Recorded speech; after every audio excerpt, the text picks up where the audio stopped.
Good morning students. நம்ம last கிளாஸில் பார்த்தோம் அப்படின்னா டேட்டா டைப்ஸ் பார்த்துட்டு இருந்தோம் இல்லைங்களா. டேட்டா டைப்ஸில் integer data type, character data type வந்து பார்த்தோம். இப்போ அடுத்து நம்ம பார்க்க போகிறது வந்து ஃப்ளோட் டேட்டா டைப், சரிங்களா. ஸோ ஃப்ளோட் பார்ப்போம். If a variable is declared as float, all values will be stored as floating point values. Floating point வேல்யூஸ்னால் ஸோ இன்டிஜர்னால் முழு நம்பர்னு சொன்னோம். அதே ஃப்ளோட் அப்படின்னா பாயிண்ட் வச்ச நம்பரை ஃப்ளோட்டுன்னு சொல்லுவோம். ஸோ ஃப்ளோட்டுன்னு டிக்ளேர் பண்ணாவே நம்ம வந்து டெசிமல் பாயிண்ட் வச்ச நம்பரை தான் நம்ம என்ன பண்ணோம், ஸோ டிக்ளேர் பண்ணணும் அப்படின்னு சொல்கிறாங்க, சரிங்களா. There are 2 advantages of using float data types. So நம்ம பார்த்தோம் அப்படின்னா இந்த டேட்டா டைப் யூஸ் பண்ணுறதுக்கான 2 அட்வான்டேஜ் வந்து கொடுத்துருக்காங்க. ஒன்று என்ன அப்படின்னா, தே can represent values between the integer.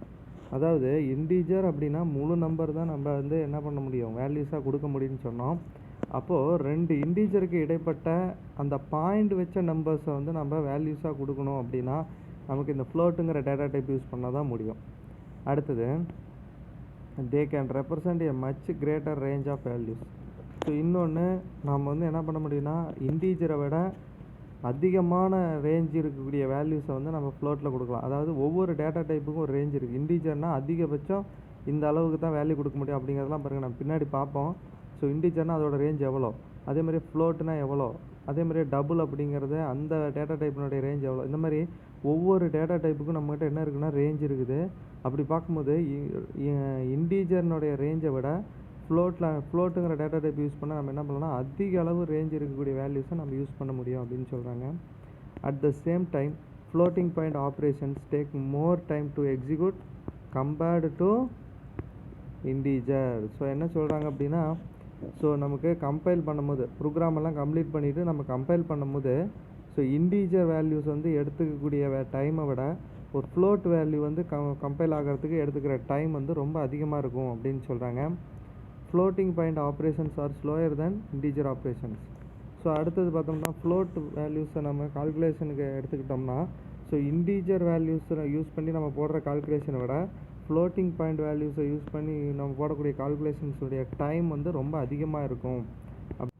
இன்னொன்று பார்த்தோம் அப்படின்னா ஸோ இன்டிஜர் வேல்யூஸ் ப்ராசஸ் ஆகக்கூடிய டைமை விட ஃப்ளோட்டிங் பாயிண்ட் வேல்யூ ஆக்சஸ் ஆகக்கூடிய டைம் வந்து ரொம்ப அதிகமாக இருக்கும் அப்படின்னு சொல்கிறாங்க. இன்னொன்று இது வந்து ரொம்ப ஃபாஸ்ட்டாக ஒர்க் ஆகும், எது இன்டிஜர் வேல்யூஸு. இதே ஃப்ளோட்டிங் பாயிண்ட் வேல்யூஸ் வந்து ரொம்ப அதோடைய ஆப்ரேஷன்ஸ்லாம் பார்த்தோம்னா ஸ்லோவாக இருக்கும் அப்படின்னு சொல்கிறாங்க. For example, float number equal to 13.4. So இதில் ஃப்ளோட்டுங்கிறது டேட்டா டைப்பு, நம்பருங்கிறது வேரியபிள், ஈக்குவலுக்கு இந்த பக்கம் இருக்கக்கூடிய 13.4 அப்படிங்கிறது என்னென்னா ஸோ வேல்யூஸ். ஸோ அப்போ இது வந்து டெசிமல் பாயிண்ட் இருக்கு இல்லையா, 13.4ன்னு சொல்கிறோம். ஸோ இந்த மாதிரி புள்ளி வச்ச நம்பர்ஸ் எல்லாம் நம்ம வந்து எடுத்துக்கணும் அப்படின்னா நாம் என்ன பண்ணோம், ஃப்ளோட்டுங்கிற டேட்டா டைப் தான் யூஸ் பண்ணணும் அப்படின்னு சொல்கிறாங்க, சரியா. இந்த above example number variable is declared as float type. So இதில் நம்பர் அப்படிங்கிற வேரியபிளுக்கு நம்ம என்ன டேட்டா டைப் டிக்ளேர் பண்ணியிருக்கிறோம் அப்படின்னா ஃப்ளோட்டுங்கிற டேட்டா டைப் வந்து டிக்ளேர் பண்ணியிருக்கிறோம். ஸோ அடுத்தது டபுள் டேட்டா டைப். ஸோ அடுத்த டேட்டா டைப் என்ன அப்படின்னா டபுள்னால் என்னென்னா ஃப்ளோட் மாதிரியே தான் இதுவும், சரியா. ஸோ ஃப்ளோட்டுக்கு எப்படி நம்ம புள்ளி வச்ச நம்பர்ஸை வந்து வேல்யூவை வந்து நம்ம வேரியபிளுக்கு அசைன் பண்ணுறோமோ அதே மாதிரி டபுள்லேயும் நம்ம அதே புள்ளி வச்ச வேல்யூ தான் என்ன பண்ண போகிறோம்னா ஸோ அசைன் பண்ண போகிறோம்.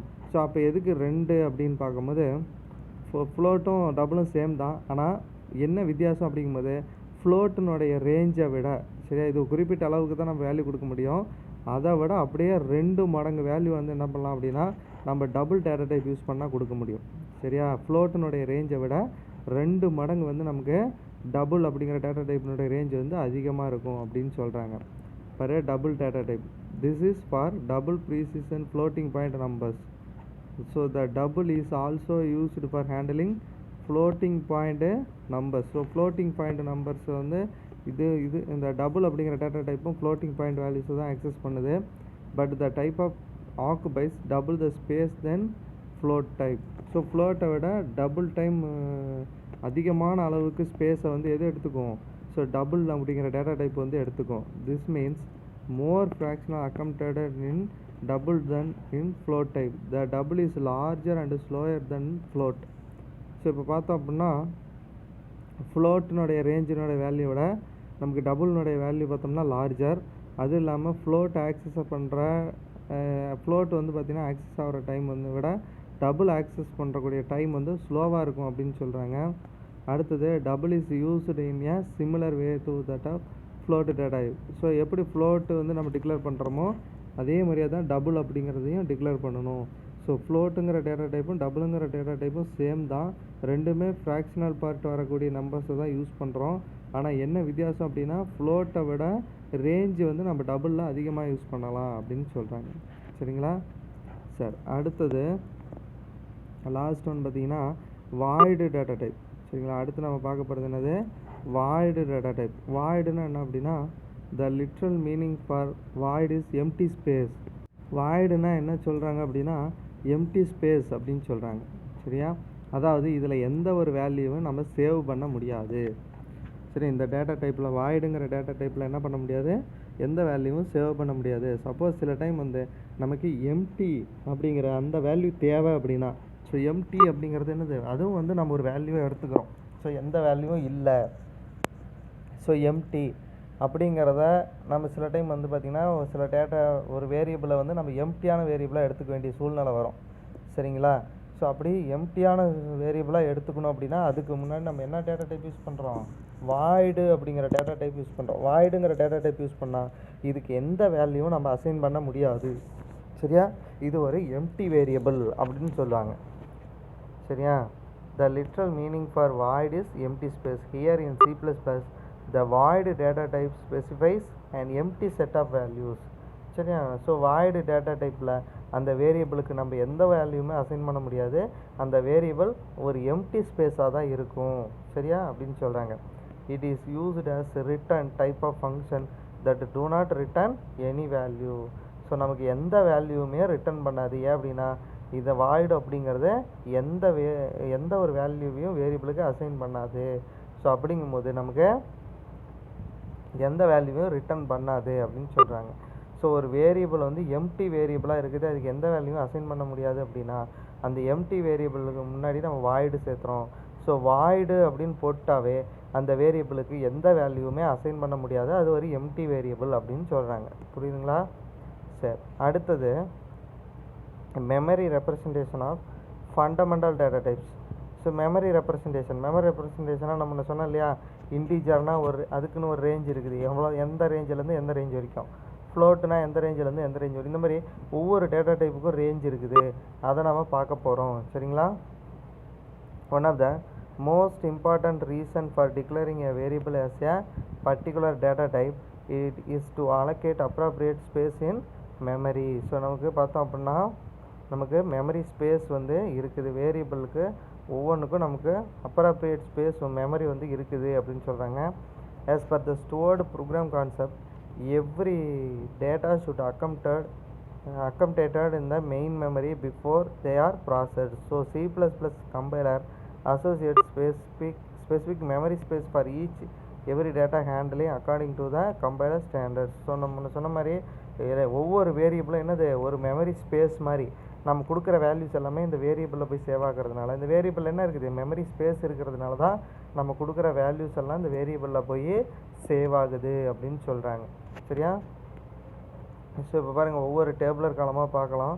ஸோ இப்போ அந்த டேபிளர் காலமில் பாருங்கள் ரேஞ்சு கொடுத்துருப்பாங்க. டேட்டா டைப்பு மொத்தம் 4 டேட்டா டைப் எடுத்துக்கிட்டோம் in terms of byte. So பைட்டில் கால்குலேஷன் பண்ணோம்னா எவ்வளோ டைப் ஆஃப் மெமரி, அதாவது ஒரு கேரக்டர் அப்படின்னா எவ்வளோ மெமரி வந்து எடுத்துக்கும் அதை ஒரு லெட்டரை சேவ் பண்ணுறதுக்கு அப்படின்னு சொல்லி கொடுத்துருப்பாங்க. அதில் ரேஞ்செல்லாம் கொடுத்துருப்பாங்க பாருங்கள். கேரக்டரில் ஸோ எவ்வளோ ஸ்பேஸ் இருக்குன்னா 1 பைட் ஆஃப் மெமரி வந்து இருக்கும். சரியா? கேரக்டர் டேட்டா டைப் வந்து எவ்வளோ ஸ்பேஸ் இருக்கும் அப்படின்னா 1 பைட்டு. அதே பிட்டில் பார்த்தோம்னா 8 பிட்டு. சரிங்களா? பிட்டில் பார்த்தோம்னா 8 பிட் ஆஃப் மெமரி ஸ்பேஸ் வந்து நமக்கு கேரக்டரில் இருக்கும். So values range of values அப்படின்னா எந்த ரேஞ்சிலேருந்து எந்த ரேஞ்ச் வரைக்கும் கேரக்டர் டேட்டா டைப்புக்கு வேல்யூஸ் யூஸ் பண்ணலான்னா -128லேருந்து +127 வரைக்கும் நம்ம என்ன பண்ணலாம் கேரக்டர் டேட்டா டைப்புக்கு நம்ம யூஸ் பண்ணிக்கலாம். அடுத்தது இன்டீஜர் டைப்பு. இன்டீஜர் டேட்டா டைப்பினுடைய மெமரி ஸ்பேஸ் பைட்டில் எவ்வளோ வரும்னா 2 பைட்ஸ் வரும். சரிங்களா? அதே பிட்டில் பார்த்தோம்னா 16 பிட்ஸ் வரும். அதுக்கப்புறமேட்டு நமக்கு ரேஞ்ச் ஆஃப் வேல்யூஸ் பார்த்தீங்கன்னா இன்டீஜருக்கு எதுலேருந்து எது வரைக்கும்னா -32,768 to ப்ளஸில் 32,767. ஸோ இந்த ரேஞ்ச் வரைக்கும் நம்ம என்ன பண்ணிக்கலாம் அப்படின்னா வேல்யூஸ் வந்து இன்டிஜர் டேட்டா டைப்புக்கு யூஸ் பண்ணிக்கலாம். அடுத்தது ஃப்ளோட்டுங்கிற டேட்டா டைப்பு. ஃப்ளோட்டுங்கிற டேட்டா டைப்புக்கு பார்த்தோம்னா 4 பைட் வந்து நம்ம யூஸ் பண்ணிக்கலாம். சரியா, பைட்டில் யூஸ் பண்ணால் அதனுடைய மெமரி ஸ்பேஸ் வந்து 4. அதே பிட்டில் யூஸ் பண்ணால் அதனுடைய மெமரி சைஸ் வந்து 32 பிட்ஸு. சரியா, ஸோ இதனுடைய ரேஞ்சு ஃப்ளோட்டில் பார்த்தோம் அப்படின்னா எதுலேருந்து எது வரைக்கும் இந்த ஃப்ளோட்டுங்கிற டேட்டா டைப்பில் வேல்யூஸ் யூஸ் பண்ணலான்னா 3.4 × 10⁻38 to 3.14 × 10⁻38 ப்ளஸில் 38 -1 இந்த ரேஞ்சுக்கு நம்மளால் என்ன பண்ண முடியும் அப்படின்னா ஸோ ஃப்ளோட்டில் நம்மளால் வேல்யூஸ் கொடுக்க முடியும் அப்படின்னு சொல்கிறாங்க. அடுத்தது டபுளுங்கிற டேட்டா டைப்பில் எவ்வளோ மெமரி ஸ்பேஸ் இருக்குன்னா 8 பைட் இருக்கும். அதாவது பிட்டில் பார்த்தீங்கன்னா 64 பிட் வரைக்கும் நம்ம யூஸ் பண்ணலாம். இதனுடைய ரேஞ்ச் ஆஃப் வேல்யூஸ் எவ்வளோ அப்படின்னா 1.7 × 10⁻−308 to ஸோ 1.7 × 10 ப்ளஸில் 308 -1. ஸோ இந்த அளவுக்கு நம்மளால் என்ன பண்ண முடியும் அப்படின்னா ஸோ டபுள் அப்படிங்கிற டேட்டா டைப் யூஸ் பண்ணி நம்மளால் இந்த ரேஞ்சுக்குள்ளே வேல்யூஸ் வந்து எந்த வேல்யூ வேணாலும் என்ன பண்ணிக்கலாம் நம்மளால் கொடுக்க முடியும் அப்படின்னு சொல்கிறாங்க. சரிங்களா, சரி அடுத்தது பார்த்தோம் அப்படின்னா data type modifier. Data type மாடிஃபையர்னால் என்னென்னா ஸோ நம்ம ஒரு டேட்டா டைப்பில் இருந்து இன்னொரு டேட்டா டைப்புக்கு சேஞ்ச் பண்ணுறது தான் டேட்டா மாடிஃபையர் அப்படின்னு சொல்கிறோம். Modifier are used to modify the storing capacity of fundamental data type except void type. So இதில் பார்த்தோம்னா வாய்டுங்கிற டேட்டா டைப்பை நம்ம சேர்த்திக்க மாட்டோம். காரணம் வாய்டுங்கிற டேட்டா டைப்பில் எந்த வேல்யூவுமே இருக்காது. ஸோ அதனால் வாய்டுங்கிறத விட்டுருவோம். மற்ற எல்லா டேட்டா டைப்பும் நம்ம என்ன பண்ணலாம்னா மாடிஃபை பண்ண முடியும் அப்படின்னு சொல்கிறாங்க. Usually every fundamental data type has a fixed range of values to store data items in memory. So நமக்கு இந்த ஃபண்டமெண்டல் டேட்டா டைப்பில் ஒவ்வொரு டேட்டா டைப்புக்கும் நமக்கு என்ன இருக்குது, ரேஞ்ச் ஆஃப் வேல்யூஸ் வந்து இருக்குது. அதாவது எந்த ரேஞ்சிலேருந்து எந்த ரேஞ்ச் வரைக்கும் வேல்யூஸ் யூஸ் பண்ணிக்கலாம் அப்படின்னு சொல்லி ரேஞ்ச் இருக்குது. For example int data type can store only 2 byte of data. So integer அப்படின்னு எடுத்துக்கிட்டோம்னா அதில் எந்த அளவுக்கு நம்மளோட டேட்டாவை ஸ்டோர் பண்ணலாம் அப்படின்னா இன்டீஜர் டேட்டா டைப்பில் 2 பைட். அது சரிங்களா. In reality some integer data may have more length and may need more space in memory. ஆனால் இன்டீஜர்லேயே பார்த்தீங்கன்னா சில டைம் வந்து நமக்கு இந்த 2 பைட் ஆஃப் மெமரி ஸ்பேஸ் வந்து பத்தாது. சில டைம் வந்து மெமரி ஸ்பேஸ் வந்து நம்ம அதிகப்படுத்தக்கூடிய சூழ்நிலை வரும். சரிங்களா. We should modify the memory space to accommodate large integer values.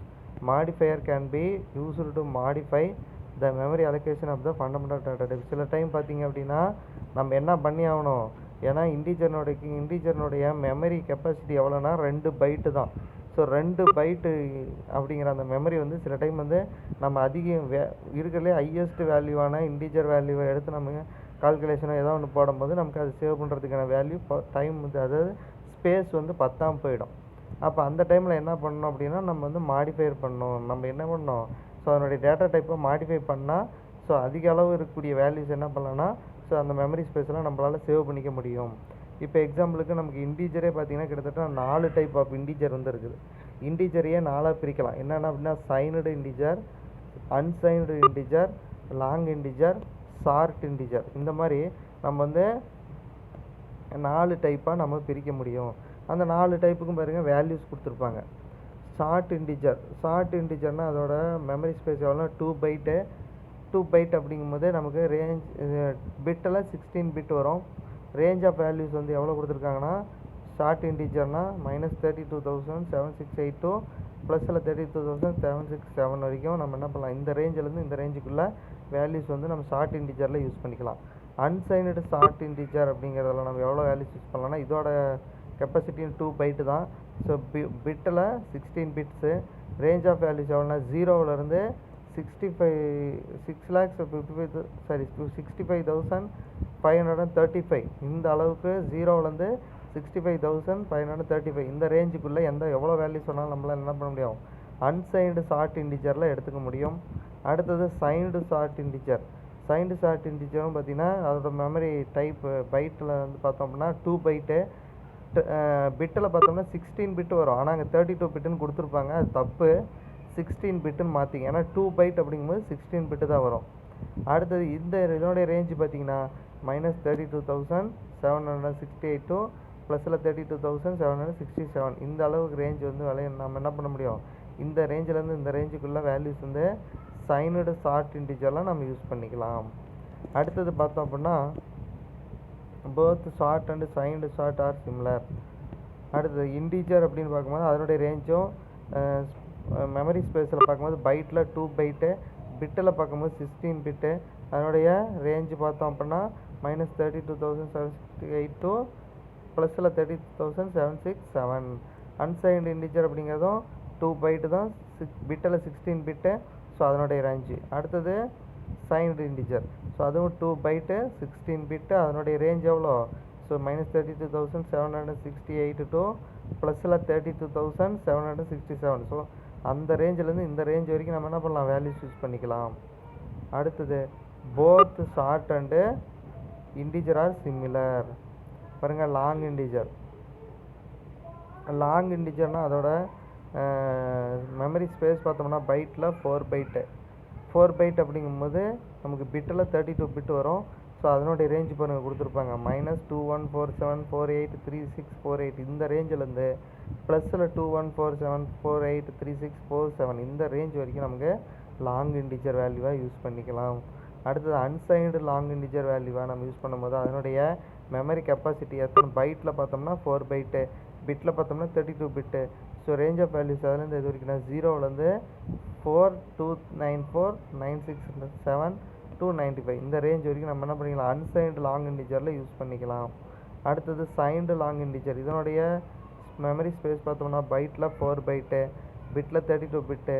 So memory இது பார்த்தோம் அப்படின்னா ரேஞ்சு பார்த்தோம் அப்படின்னா -2147 4836 48 to 2147483647.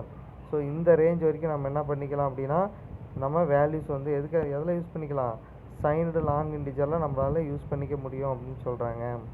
சரிங்களா?